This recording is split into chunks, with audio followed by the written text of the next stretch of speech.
چرخیده ما یادمون نمیره.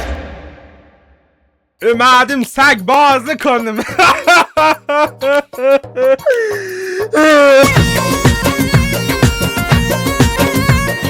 اومدم. چی میگی پدر سگ؟ get the food. من به چیجوری غذا بدم؟ پس بعد اسم بذاریم. اسم تو میذارم پدر سگ. اوه اینجا انباریه. اوه اینجا عنکبوت بسته. اینجا انباریه انیه. پدر سگ دقیقه وایسا دنبال غذا هم برات. سلام. حاجی آهنگش حس میکنم خیلی باحاله ولی مطمئنم 5 دقیقه دیگه میره رو مخم.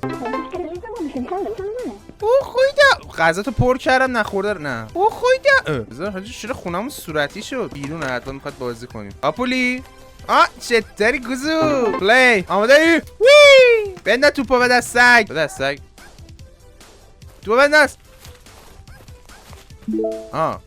من باید بیان توپو بردارم. برو اونور برو. آفرین پدر سگ. من پدر سگ میخوام آجی جدی میگم. هر کی تو زندگیش پدر سگ احتیاج داره. هشتگ من یک پدر سگ میخوام. باشه بابا جنده بازی در نیار. هشتگ من یک پدر سگ میخوام. بعد چقدر دیگه با تو بازی کنم که شروع میشه با اون بازی کنم؟ منظورم یه سگ دیگه بخرم بیار. بهش واتر بدم. چی شدی؟ بچه‌م خسته شده. واتر وایسا ببینم. تو حیاط که آب نیست. فکر کنم بعد برم تو آشپزخونه آجی. همینجا در حق وایسا.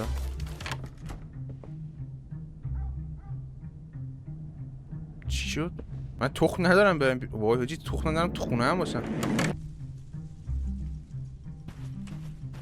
یو حسین حاجی پدر سگ. وای حاجی منو میخواد ببره تو اون زیر زمین. من میدونم دیگه. وای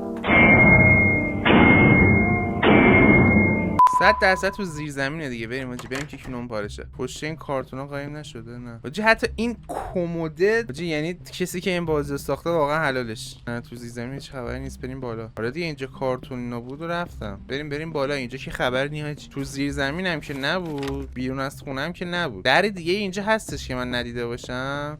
نکنه این در بیرون نیست. او اینجا در جدید ندیده بودم. مطمئنم دارم اینجا درست میگردم حاجی.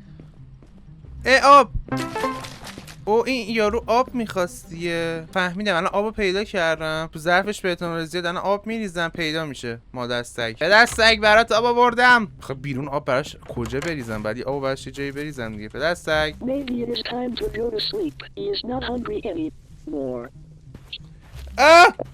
من این سگ رو ندیدم. چرا سگ اینجوری شده؟ کجی این اکه تا رو دنبال منه. باشه پدر سگ آروم باش.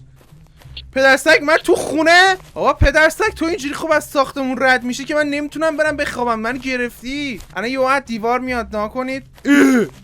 What the fuck? Listen to me. I love you bro but بذار بیام لباتو بخورم. بعد دوباره همه راه ها رو از اول بریم تو ببینیم چی میخواد بشه بازی. الان بعد غذا میارم. ولی سگ داشتن هم واقعا سخته ها. شما سگ دارید تو خونه هاتون؟ خودم به شخصه دوست دارم گربه داشته باشم چون که هر موقع اون اصلا حوصله نداره. منم که حوصله ندارم. هر چند وقت یه بار میبینمش نازش میکنم اونم حال میکنه میره برای خودش زندگی میکنه من برای خودم زندگی میکنم. سگو وقت خیلی ازش مراقبت بکنید چون که خیلی هم با آدم محبت میکنه. من عذاب وجدان میگیرم اگر بهش حال ندم. سر همین من سگ نمیخوام. یعنی میخوام ولی گربه رو واقعا ترجیح میدم. نه اینکه بیشتر چرا بیشتر دوست دارم واقعا ولی میگم توضیح دادم دلیلشو. رستک اینجا آره از اینجا یا حسین بیا بیرون با هولی چقدر صداش بیرده. Fuck you anymore you know that. Fuck you so fucking fucked up. این از اولش تو رو دوست نداشتم. ای وای اومد تو خونه که تو خونه نباشه. وای تو خونه نیست پشمام. بریم بخوابیم. وای میترسم. خوابیدم. بردم. Take care of the dog. You forget to close the door. دوستان میخوام با همین آهنگ ازتون خداحافظی کنم. مرسی که این ویدیو رو دیدید و اینکه منو دونیت کنید، ساب کنید، لایک کنید، کامنت بذارید، هر کاری دوست دارید بکنید، باهم سکس کنید، اصلا هر کاری بیه منو بکنید و اینکه دوستتون دارم. وای نه خداحافظی نباید بکنم یادم رفت.